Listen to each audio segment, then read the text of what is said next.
ខឹងត្រូវជេរឬត្រូវអាណិតឃើញច្បាស់ស្រីប្រូចិត្តពិតគ្មានសង្ស័យដឹងទេថាខ្ញុំក្រំគ្រាយ៉ាងណា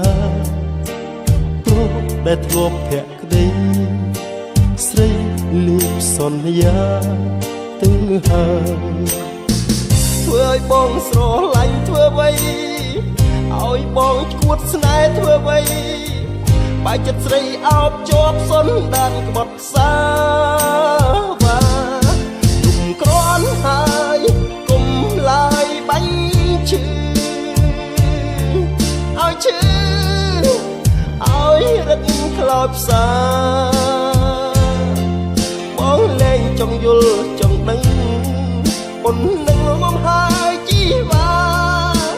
សូមប្រាប់ថា